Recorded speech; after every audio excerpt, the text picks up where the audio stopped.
As far back as I can remember, I always wanted to be a gangster. What is it that you really like to eat? Anyone can cook. He's the one behind these recipes. We get to really be part of people's lives. 20 minutes for 2 medium rare steaks? This is bullshit. Yes, chef. I need to hear you. Yes, chef. It's your call. Lady. Look at me. Wake up. Welcome back to Dry Storage Confessionals, the place where the real stories of restaurant and bar life finally come out of the walk-in. I've got Mathan here with me today. This is my husband. If you listened to the first episode and could get through the terrible audio, you heard a little bit about how we met and his little start in the restaurant industry. I love him. I found my love for him and myself here in this restaurant, and we now have a beautiful son. We've shared so many memories in this place, and he's got stories of his own that deserve their own shift drink apiece. Okay, so here's how this works. We're not doing polished PR answers, stuff you usually only admit in the dry storage, as we all know. So Mathan, let's start easy. How did you end up in this wild industry for those that didn't listen to the first episode? Long story short, basically, I asked you if I could ask your dad for a job if he needed people, and then at a concert or more like a little festival, we were all there, and I just asked him if I could come work, and I started a week or two after that. My first day was St. Patrick's Day, which for those of you that don't know, it's the most chaotic day out of the year for the pub. It's wild, endlessly wild. A lot of fun though. But so crazy first day, and then I fell in love. And that's how I started. How many years ago was that? About 9 years ago now. More than that. It was about 8 or 9 years ago. Something like that. 8 or 9, for sure. And then you've had a brief intermission in between some jobs at the pub. You were here originally, and then your last restaurant job in the industry was also at the pub. But you've done quite a few things in between. Do you want to touch on your journey in between there a little bit? So after I left the pub the first time, I went and took just a little pizza chef cooking job at a place called Shakey's, which was soon going to become Piazza, which did Roman pizza, and they're all closed now. But I managed the Piazza Roman pizza place for about a year or so. And you were only like 17 then. I think that was my first. You were a little bit older. That was my first management job, and I was maybe 19. I think 19 when they promoted me. But learned a little bit there, and then quit working there, did some odds and ends for a little while in between that, and then I got a job at Acre, which was one of my favorite places to work just because of how many experienced people there are there. You learn a lot. It's a good crew. And then I came back to the pub, and, I forgot. I worked at Baumhauer's for like 6 months. I think what an awesome opportunity to be able to work under Chef Bancroft as well. That's super cool. Yeah, David's a good guy. Well, we already kind of know this, but if you weren't doing this, you're doing contracting. But in general, if you weren't doing restaurant industry, what would you be doing? If you could just take a pick out of anything you think. I don't really know. If I could just have my way, I'd probably just be like a private chef for some celebrity. I feel like that would be probably the easiest and most just laid back, relaxed. You have all the control over the menu and just not the normal stress of the restaurant industry while also getting to cook and explore your passion. That sounds like the life for sure. Well, while you've been in the restaurant industry, what was the funniest or wildest thing you've ever seen happen? I don't know, man. You see people dancing on the bar and acting crazy, punching out windows, doing illicit substances in the mop closet, passed out people in the bathroom. There's all kinds of crazy stuff. But, when it gets that late at night and everybody's been drinking, there's no telling what's going to happen. So there was usually something crazy happening just about every day. And it became so much of the norm, and we got so used to it that it's hard to pinpoint one time that a crazy thing or a wild thing happened and be like, oh, this one time on this one shift on this one day. It was like, no, I feel like I remember it in eras, if you will. Eras are just times that it was just real a consistent wild problem. Yeah, that's so true. It's almost like a trick question. The question would be like, what's a day that nothing happened? No, that's the wildest thing right there. What? A day that nothing happened is the wildest thing you've ever seen. Yeah, tell me a time that something's not broken. Everybody came in for their shift and they all just did their job. That is the wildest thing. Well, have you ever had a shift that was so bad that you almost considered walking out, or did? Me personally, I've never had just one shift that made me feel like walking out. And I really was never the type that was like, I'm walking out, I'm getting out of here. You're always cool-headed in that manner. Every now and then I act a little crazy, but back in the day I did. But I definitely never really thought about quitting much. And that's on being dependable on the job. I loved it. I loved being here, so I didn't want to go anywhere. But there definitely were times where certain people or certain things are happening that you don't like, and that can make you feel like walking out or just having doubts about your job and whatnot. What's the weirdest request you've ever gotten from a guest? It's not really weird, I guess, but I don't know. I never really had any weird requests, I feel like. To pivot into something else, my least favorite thing that guests would request is steak sauce on their steak. That's the worst thing. Ask me as more of a cook mindset. I'm right. Like, there was nothing that anybody, like a server, ever asked you to do specifically for a plate that you were just kind of like, yeah, fuck out of here. That's ridiculous. Oh, I was thinking on the server directly bartender side. Well, when you were a bartender, but indirectly, like if I was cooking, still applies for sure. There were some people that would come in and ask for specifically 2 4-ounce cups, 2 4-ounce ramekins full of horseradish to go with their steak, and that was psychotic. What about the couple that would come in and they would order the same plate every single time? Both of them would get it. You talking about the 2 with the kid? No, the older couple. Oh, yes. And then there was Miss Bunny, too, who would come in and order things 100% off the menu that we were just supposed to know how to make. Like, I'm feeling something Mediterranean today. And she wanted asparagus chopped up, quartered, so like 1.5 inch pieces, cherry tomatoes specifically cut in half, goat cheese, I think, which is not Mediterranean. It's just, yeah. I feel like on your end too, I remember. And shrimp.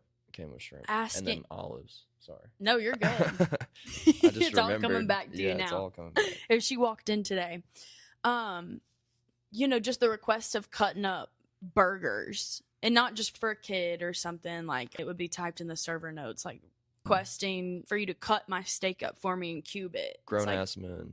No, not doing it. But the couple that had the same, do you remember what that order was? Fish, no seasoning. I don't, there were a couple like that. They kind of blurred together. Like they very specific on the meat and 3. Mm-hmm. Yes. But they would come in at night though. I see. I don't remember that. And they would always get me in the booths, and it would be like fish, no seasoning, only salt and pepper. Oh, the salmon people, not the no salmon people. What was the Yes. salmon people's order? Please tell me you remember. They wanted an 8-ounce salmon, which normally comes seasoned and with a like a kind of sauce on top with pickled tomatoes and onions, and they wanted no sauce. They wanted no seasoning. They wanted butter to be used instead of, which they had no idea. It was just margarine. We were putting fake butter on the grill for right. them. They just went crazy for, I guess. But I can't remember their sides, but it was salad and like maybe asparagus. Salad, blue cheese dressing, broccoli, I think. And there was some weird request with the salad as well, but those stick out in my mind. Yeah, but they send it back every time. It didn't matter how well you cooked them, and up until a point, like they got out into, all right, we're not going to send it back anymore. We're just going to be incredibly annoying. And they brought their whole own water time. bottles. Brought their own with water the koozies bottles. on it. Yep. Yeah. Didn't tip. Yeah, no tip. Ever. And that drives me crazy. I mean, how are you going to ask? Bringing in your own drinks drives me crazy. Bringing in your own silverware drives me crazy. Just go cook your own damn salmon. Yeah. What's something that drives you crazy? Maybe the number one thing, the top. Seeing employee meals when we're rushed, when we're in the weeds and we see employee meals. That's a good one. That's going to light your ass on fire. 100%. You put them at the back of the line every time. What's one part of the industry the outsiders would never believe in unless they worked it? I think people tend to see like restaurant industry work as like easy and just not as difficult as it actually is. And it's just not true. I mean, one of the lowest paid industries out there. I don't know that for a fact, but definitely Feels like it for the work that's being feels done. like it for sure. Until you get to a certain point, but even then, I feel like the money doesn't equate to work. I wish it could. It's just hard. The profit margins in a restaurant, for food at least, alcohol is a lot different. But for food, I mean, it's hard to make money on food. It's so expensive, and you're nickel and diming any profit that you get off of it. So it can be difficult. For sure. How do you think people like either romanticize the restaurant industry and underestimate it? The romanticized part would come probably more on the bar side. And now here lately, like with the Bear and other things coming out, the kitchen side kind of gets romanticized too. Yeah. It's just like this gritty, land of, no laws and this, that, and the third. But on the bar side, it's like just like a show, like a TV show. And what was the other part of the question? How do they underestimate it? Kind of touched on that a bit. Well, a little bit of what I said. Basically, it's just a lot more difficult to actually do the work and be in here every single day. The demanding hours, the just dealing with people all the time, and even the cooking. I mean, it takes a lot of skill. It takes a lot of practice. It's not something that everybody can just pick up and do just like that. Like some feel like may think they can. I mean, I've been watching just for years and years, and I still don't know how. Just watching you all on the line and being able to remember orders that are just getting called out to you left and right. I mean, that still amazes me to this day. It's not, you can turn around and glance at the ticket, but that's not like when you're on the line, your back is turned completely. I mean, if you're on fry and everything, you don't know where they're reading the tickets from. You can't just turn around and glance and know exactly where you are. So that's always just blown me away at calling it out and remembering every temp, every, all that stuff. It's hard. I mean, it gets busy. It's tough, but you have, your grill that you're going to put things on like, oh, it's about to be done. I'm going to go ahead and set it off to this low burning side so it's not going to cook up anymore, but it's getting ready to plate. And I mean, that's why communication is probably the most important thing when you're cooking on the line, because you're not going to have time to check every single ticket and turn your back every single time because you've got food to drop. And so you've got a good, somebody who's communicating and really leading the charge, so to say. It's helped a lot. One really kind of driving the bus, and everybody else is just cooking. Yeah, I just think that's such an impressive skill, and I just wish that there was so much more knowledge to that and just a bigger light, a bigger light to be shining onto that. I don't know what the tense is, but that's one of the goals I feel like here is I feel like every single person should hold a position in the restaurant at least one point in their life to understand why you go in and there's a wait. Well, for many factors, they might not have enough room on the damn grill to throw on, Might not 37 have burgers or plates washed. They might not have tables of it. I mean, like literally there might be Space. butts in every single seat. There might be 1,000,001 reasons why there could be a wait. And it is frustrating because you want to eat, but I do agree. I think it's good, or it would be good if people kind of understood how it works more, because then there would be a lot less frustration at the door. Yeah. How do you keep yourself sane during all of it? I don't know. It's about the people for sure. Like if you're in a restaurant where you don't like anyone there and you're butting heads constantly with people, you're never going to have a good day. Yeah. But the camaraderie comes in, and you help each other out on tough shifts and long days when this person's been here 12 hours. Well, try to bust their table for them or something like that. Something easy that would take 2 seconds could help them out a lot. So if you have your friends, that's going to make your sanity a lot better. Definitely. When your sanity is on its last string, what's your go-to end of shift drink? Jameson, for sure. Back in the day. Definitely. Nowadays, it would be Blanco tequila, probably Don Julio or an Altos or a Casa Frico's kind of been down lately. It's not good anymore. Yeah. And that's been a whole thing. I know, it has been a whole thing. But, yeah, I'm not Recipes changed? really Something different. What's in your cup now? I got a little Woodford and Coke. On ice? on ice. Nice. What you got over there? I've got a little Altos, neat, with a Sprite separately, please. Fully iced, full big Sprite, crispy Sprite, Gotta be Sprite, tasing me. and a neat Altos. What's your one food or drink that you could erase from existence any day? Popular food or drink? Never want to see it on a menu again. Never want to see it behind the bar. I'm not gonna lie, this is gonna be a hot take, but I don't want to see mac and cheese on any kind of fucking menu ever. Agree. I hate mac and cheese. I hate making it. We don't I eat it that will much at home eat it either. Sometimes, like Thanksgiving, if I see some mac and cheese out there, I'm gonna throw a scoop on my plate. But I don't want to see it on a menu. Like, it doesn't take any skill. It's just a cheesy gut buster, and I hate it. But on the flip side, I feel like I've rarely had just a good mac and cheese out. Yeah, I mean, It's you never go out good. to a restaurant. It's never why are you good. gonna order a bowl of mac and cheese? Or just as a side, though, mostly like a Southern comfort. It's just never good. Yeah. Mushy. I don't know. Every now and then you'll try mac and cheese, and you're like, okay, that's good. But then you take 3 bites, and you're like, okay, that's enough. I've had enough. Yeah. Yeah. Most underrated cocktail or menu item. I feel like you can do a lot with skirt steak and like flank steak. Ooh. Very underrated Yeah. cuts of meat, because if you do them right, you tenderize them, you let them marinate, you let them muscle fibers break down. It is some of the most tender and juicy and delicious steak in the world. That's so But true. nobody ever puts it on the menu. I mean, it's difficult to cook, because there's a fine line between overcooking it and undercooking it. Yeah. But man, it's good stuff. You Gotta do have it the right people that can execute it. for sure. Won't mess it up. Without naming names, what's the craziest coworker drama you've ever seen play out? There was a coworker that we both had that never mind. I don't know. Wait. I think we might have touched up on that in the first episode.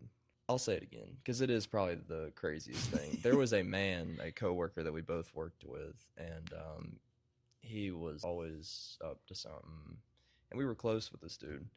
And he decided one night just to crash out and go crazy, and ended up throwing a fruit tray at one of the bartenders and got himself banned. I mean, he made a whole scene and crashed out, like, fully. Was he still working here at the time? I can't remember. I want to say he came back in, and he acted upon that as a guest. Okay, but yeah, it was like only weeks after he left or something.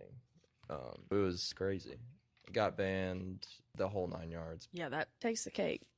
Yeah, I'm trying to think of some other. I'm gonna have to make Jasmine speak on that email that she wrote. Ooh, yeah, we get messy though. I know. Can't be doing all that. What's the biggest unspoken rule of working in a bar or restaurant? I want to say something like just look out for each other, but I know that's not really the reality in most cases. A lot of people are just there for the money.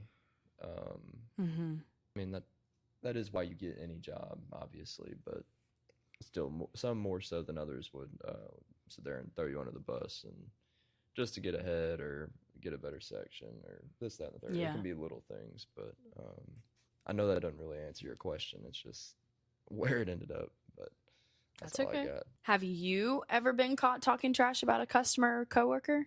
No, definitely not a customer, and I can't really think of a time that. I mean, if I was upset with a coworker, I'd pretty much just go hash it out. I don't think I ever got caught. 10 toes down. I'm gonna stand on it.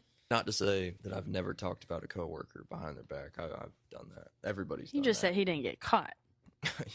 Yeah. What's your favorite thing about working in the industry? I like the fast pace of everything.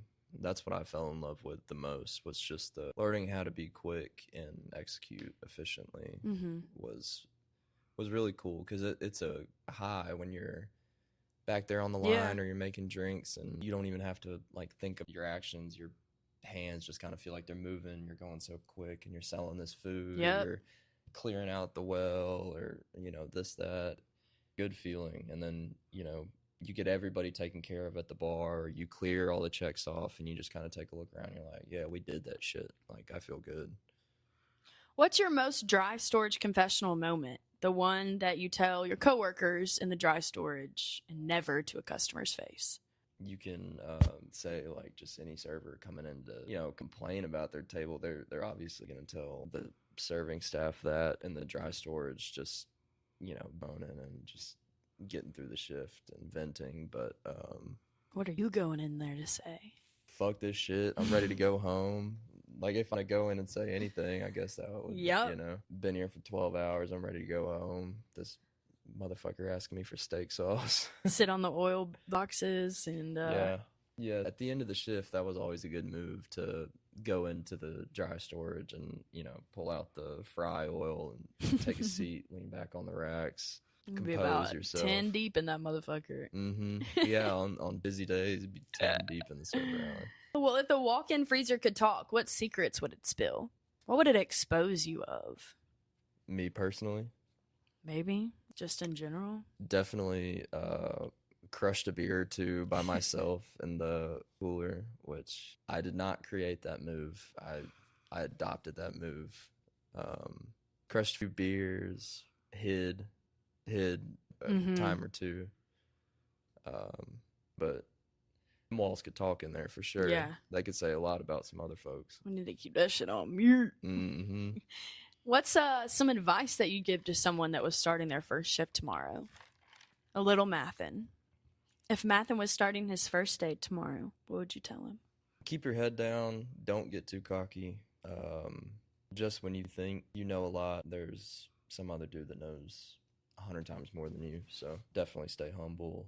And I feel like I got a little cocky in the beginning once I started to get like my feet landed in the restaurant industry. I felt like I knew a lot, and I really didn't. Well, it's hard balance. Like, I mean, it's a good thing to feel confident, and it's a good thing to be proud of Definitely your steps and your strides and stuff. But definitely, you got to toe that line for sure. well, that wraps up On the Fly, and we're going to move into a little shift note rapid fire, super quick answers, not a whole lot of discourse. I want to hear immediately what comes to your head when I say Sunday brunch shift. Sunday brunch was one of my favorites, but that is not a popular opinion. What's the worst bar or restaurant smell? Old fryer oil. Ooh. What's the best bar or restaurant smell? Fresh cut citrus. Yes. What's the pettiest reason you've ever hated a coworker? I just been annoyed by people learning too slow. That was petty of me. Yeah. For sure. Just lacking the patience to teach better. Mm-hmm. What's a song that you never want to hear on the floor again or in the kitchen? Humble little lion man. Sleep, little lion man. Mumford & Sons. God. Yeah, I don't want to hear any Mumford & Sons. What's a hidden talent behind the bar or line? Definitely being able to throw. If you're a bartender and you can throw and the flip tricks with the glass bottles and all that, more power to you, because I couldn't do it. Yeah. I broke many of bottles. We tried. What's the biggest lie you've ever told a guest to get through a service? I don't know. I feel like that pertains to like servers more than anything. And Never when you were behind the bar? I can't think of anything in particular, but I feel like a server would say, food's going to be ready in 15 minutes or just something like that. And it obviously was all backed up. And What about when you were a manager? Did you ever get a complaint and had to go do a table touch and you just told a little white lie? Good. Yeah, one time as a manager, a table pulled me to the side on the busiest night, and like had me go through this whole spiel about their server, which was, I'm not going to name him, but he was a mess and I knew it, and there wasn't much I could do that night because we were just so busy. But yeah, pretty much told him like, yeah, I'm gonna take him off the floor, this, that, and the third. It was bad. I mean, he's doing awful, and it was really bad. And I couldn't, like, we still needed the server, and that would have never flown with the big boss. So I just had to, get out of my ass and be like, yeah, I'm gonna make changes here. And the damn There were thing. no changes to be made. I couldn't. Okay. Would you rather work a slam Saturday night or a dead Monday double? Slam Saturday any day. Well, okay. If I'm bartending or serving, I want to slam Saturday because at least you're making money while you're there. But if I'm, in the kitchen or whatever, Sure. I'll take that slow Monday because I'm gonna be there all day. All day, And even on a double. on Mondays, I would prep for the week starting out. So there'd be a lot of prep to do just because you run out of stuff on the weekends. You're not going to do it Sunday because Sunday shifts, you're just trying to survive with what you got. You only prep what you need. And then Monday, you kind of stock up a little bit because, get used throughout the week. So I'll definitely take the time to prep up. Yeah, smart move. Favorite regular you've ever had? That's tough, but I think old Dave is my guy. Yeah. Yeah, old Shout guy out Dave. Super cool guy. Just a dude. He's a dude's dude. We saw him just the other day. Yes, he's awesome. Drinks his PBR, works for good company. like a car plant or something like that. Been doing it forever. He's a sweet dude. Travels a lot, but as soon as he's here, oh yeah, he's gonna be he's here. Here. All of his buddies, all of them regulars. I mean, just had to pick one. I would pick We'll Dave, have to have the Old Men Club on. I love me some Eddie, some Jimmy, some Dave. Loyal men. Oh yeah, good guys. I love them. What's the best shift you've ever worked? Yeah, I feel like one of the best shifts I ever worked financially, on the fun side, and just overall, great was New Year's Eve. Oh yeah. 21. New Year's Eve 21. My first New Year's Eve ever bartending. And, we made it rain with champagne. We did the whole champagne tower, champagne on the house, right there at midnight. It was a great time. Everybody had a great time. That was fun. What's a dish or drink that you're most proud of making? The Ramos Gin Fizz. Ramos Gin Fizz. Yeah, I like a Ramos Gin Fizz. Those are fun to make. Yeah. Shout out Vlad Slick. What about something that you've made like from scratch?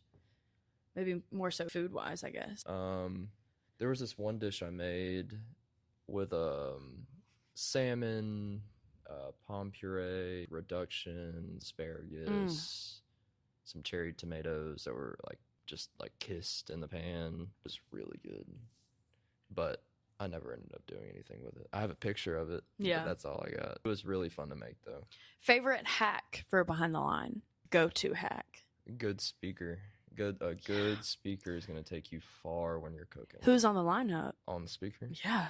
It depends on who's with you. So, if you got, back when it was me and your dad, just him and I in the kitchen, it'd be a lot of, Stone Temple Pilots. You got Smashing Pumpkins in there. You got some old school Beastie Boys. You got a little, old school gangster rap. A little bit of everything with him. But, when it was me, Gary, Jackson, Slim, you're going to hear a lot of Pac, a lot of Big, a lot of... Okay, OGs. Just a lot of 90s hip hop, really, because that's what they listen to. That's how I fell in love with, old school hip hop, being back there with the guys. So among the guys, who influenced you the most in the industry, you think, and why? I probably got 3 or 4. Jackson for sure taught me a lot. I'm gonna give it top 5. Okay. Because I got a lot of people that I look up to when it comes to cooking. Slim taught me a lot too when I first started because it was, he was the best in the kitchen. Yeah. And then, Slim, your dad, I feel like he kind of taught me how to love making soup. That was a big thing. I loved learning how to make soup from him. Max Carlisle at Acre, he was a big mentor for me when I was there. And Jeff Moore, he was a sous chef at Acre, and I always looked up to him. He was cool. I love that. That's a great answer. Well, on that note, who's a coworker that you'd gladly work a double with? Me and Jackson, for sure. That was the duo. Yeah. If we were both there, it was going to be, no matter what was going on, it was going to be cool. Well, especially when I was in the front and he was the manager in the back. We had a good dynamic. Things just seemed to go a little smoother. Yeah, y'all had a great dynamic. But I hated it up front, so it didn't last long. Yeah. Any last thoughts to wrap up? You survived. Yeah, survived, doing different, but I still have love for the industry and would love to get back into it, but it's not feasible, unfortunately. But we'll see. Yeah. Well, that's last call for this episode of Dry Storage Confessionals, y'all. Thanks for clocking out with us. Don't forget to drop your stories in the comments or DMs at Dry Storage Confessionals. We might pull them out for next week. Follow along on the socials and swing by Upstairs Bar if you're local. Until next time, keep your pans clean, your drinks strong, and your confessions ready. So, is there anything else I can get you folks this evening?